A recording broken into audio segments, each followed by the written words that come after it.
અમારી સમ્રાટ સમાચાર ચેનલ સબસ્ક્રાઇબ કરો, લાઈક કરો, કોમેન્ટ કરો અને જોતા રહો પળે પળના દરેક પ્રકારના સમાચારો।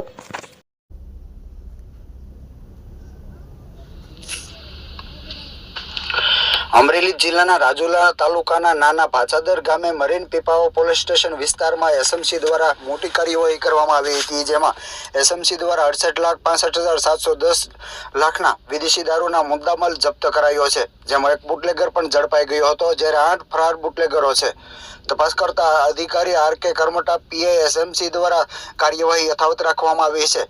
નિલિપ્ત રાયની એસએમસીના ગુજરાતમાં સતત દરોડા પાડવામાં આવી રહ્યા છે। ગુજરાતમાં સતત મોનિટરિંગ સેલ દ્વારા દરોડાની કાર્યવાહી કરવામાં આવી રહી છે, જેને લઈને બુટલેગરોમાં ફફડાટ જોવા મળી રહ્યો છે। અમરેલી જિલ્લાના રાજુલા તાલુકાના પીપાવાવ પોલીસ સ્ટેશનની હદમાં આવતા ભચાદર ગામેથી એસએમસી દ્વારા મોડી રાત્રે ઇંગ્લિશ દારૂ ભરેલો ટ્રક ઝડપી લીધો હતો અને 403 પેટી દારૂ જેમાંથી જપ્ત કરવામાં આવ્યો છે। દમણથી